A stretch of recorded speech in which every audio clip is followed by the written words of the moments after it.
अस्सलाम वालेकुम स्टूडेंट्स, आज का जो हमारा टॉपिक है वो है एवोल्यूशनरी प्रोसेसेस, जो कि हम मिलर और हार्ले की बुक से पढ़ने जा रहे हैं। चैप्टर नंबर 1 से टॉपिक है एवोल्यूशनरी प्रोसेसेस। तो स्टूडेंट्स, अगर आपने मेरा चैनल सब्सक्राइब नहीं किया तो please like and subscribe my channel so that कि आपको इससे नेक्स्ट टॉपिक की वीडियो फ़ौरन मिल जाए। चलिए शुरू करते हैं ऑर्गेनिक एवोल्यूशन से। एवोल्यूशन का वर्ड जो है वो लेटिन वर्ड से निकला है एवोल्यूटस, जिसका मतलब है unroll. It is a change in the population of organism over time. ये पॉपुलेशन के अंदर चेंज जो आता है ऑर्गेनिज्म में वक्त के साथ साथ, उसकी स्टडी का नाम है एवोल्यूशन। तो इसकी दूसरी डेफिनेशन की तरफ चलते हैं। So evolution is a series of changes in the genetic composition of a population के जेनेटिक कंपोजिशन के अंदर जो भी चेंजेस आते हैं उसकी सीरीज़ को हम कहते हैं एवोल्यूशन। इसकी एक्सप्लेनेशन की तरफ चलते हैं। It is the source of animal diversity. जो साइंटिस्ट हैं और जो जोलॉजिस्ट हैं वो कहते हैं it is the source of animal diversity. ये एनिमल डाइवर्सिटी का सोर्स है।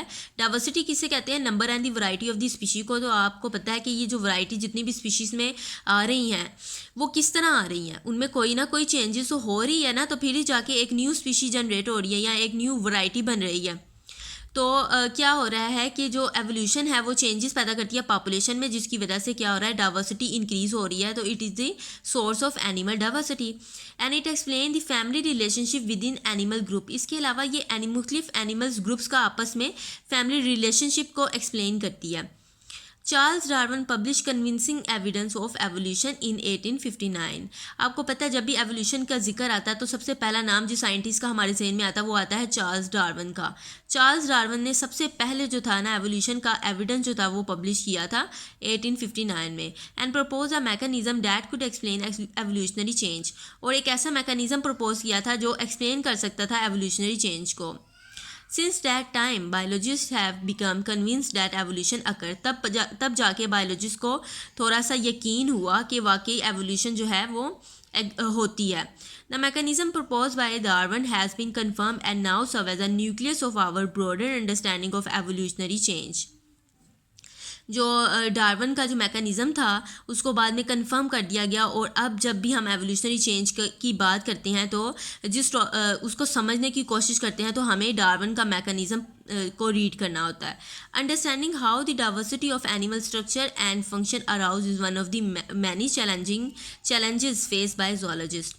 जोलॉजिस्ट के लिए ये बहुत ज़्यादा चैलेंजिंग था कि किस तरह एनिमल की डाइवर्सिटी के स्ट्रक्चर और फंक्शन को समझा जा सके। For example, the cichlid scale eaters of Africa feeds on the scale of other cichlids. आपको पता है जब हमने चैप्टर स्टार्ट किया था मिलर एंड हार्ले का an evolutionary and ecological perspective जिसका नाम है, तो हमने सबसे पहले जो बात की थी वो किकलिड्स की ही बात की थी, जिसमें हमने मुख्तलिफ टाइप्स पढ़ी थी किकलिड्स की, जिसमें से यहाँ एक का जिक्र है किकलिड स्केल ईटर का जिक्र है, ठीक है, जो कि अफ्रीका में होते हैं।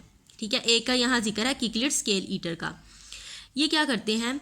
फीड करते हैं यानी खाते हैं स्केल्स ऑफ अदर किकलिड्स। दूसरे किकलिड्स के स्केल्स को ये खाते हैं, यानी एक किकलिड जो है वो दूसरे किकलिड के स्केल को खा जाएगा, या तो ये इसके स्केल को खा जाएगा या ये इसके स्केल को खा जाएगा। They approach a prey cichlid from behind and bite a mouthful of scale from the body. अब ये किस तरह खाते हैं कि ये पीछे से अपने शिकारी को पकड़ते हैं जिसको उसने खाना होता है, पीछे से पकड़ते हैं और उसके बाद उसको बाइट करते हैं उसके स्केल्स को उसकी बॉडी से, and the scales are then stacked. Scales होते हैं वो स्टैग्ड हो जाते हैं एंड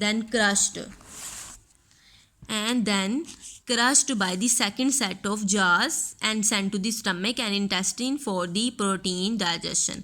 उसके बाद क्या होता है कि जो सेकंड सेट होता है जा का किकलिड्स में, वो उनको क्रश करते हैं उन स्केल को और उसके बाद स्टमक में भेज देते हैं और फिर इंटेस्टिन में जाके प्रोटीन की डाइजेशन हो जाती है। यहाँ इन्होंने वर्ड यूज़ किया सेकंड सेट ऑफ जाज। शुरू में ही हमने पढ़ा था कि जो किकलिड्स होते हैं उनके पास दो सेट्स होते हैं जाज के। नंबर 1 सेट जो होता है वो जो होता है बाइट करने के लिए इस्तेमाल होता है, और जो सेकंड सेट होता है उसको क्रश्ड करने के लिए इस्तेमाल होता है स्केल्स को, या जो कोई भी चीज़ वो खा रहे हैं। आगे एक नाम दिया हुआ है उन्होंने, Michio Hori of Kyoto University found at there were 2 body forms within this species Perissodus microlepis. ठीक है, जो माइकियो होरी था उसने बताया कि जो ये स्पीशी है ये किकलिड की एक स्पीशी है पेरिसोडस माइकोलेपिस। ठीक है, माइकोलेपिस के पास क्या है 2 बॉडी फार्म्स होते हैं इनकी। 1 form had a mouth that was asymmetrically curve to the right. एक ऐसी फार्म होती है जिसकी जो माउथ होता है वो कर्व्ड होता है राइट साइड की तरफ, and the other form had a mouth that are asymmetrically curve to the left. और एक दूसरी फार्म ऐसी है जिसका जो माउथ है वो लेफ़्ट साइड पे है, मतलब एक फार्म ऐसी है जिसका माउथ जो है वो राइट साइड पे है, और एक फार्म ऐसी है जिसका जो माउथ है वो लेफ़्ट साइड की तरफ कर्व्ड है। ठीक है, the asymmetry allowed right jawed fish to approach, asymmetry allow करती है right jawed fish to approach के राइट जाज फिश जो है अप्रोच करें and bite scale from the left side of their prey, और स्केल खाए अपने शिकारी के लेफ़्ट साइड से। ठीक है, यानी जो राइट जार फिश है उसने क्या करना है, अपने शिकारी के यानी जो दूसरा किकलिड है उसके लेफ़्ट साइड की बॉडी के स्केल्स खाने हैं उसने।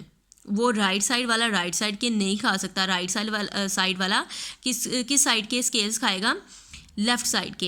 And the left jawed fish to approach and bite scales from the right side of their prey, और इसके अलावा लेफ्ट जार जो प्री होगी वो क्या करेगी, right side of the body of their pre के क्या करेगी, स्केल को बाइट करेगी, वो लेफ्ट साइड वाले स्केल्स को नहीं बाइट करेगी।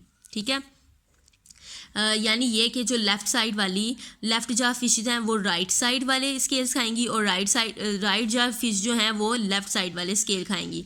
Both right and left jaw fish have been maintain in their population. इस तरह दोनों ने ना एक दूसरे की पॉपुलेशन को कंट्रोल किया हुआ है। आप देखें जो राइट जार्स वाली फ़िश है उसने लेफ़्ट साइड वाली बॉडी के जो है वो स्केल्स खाने हैं।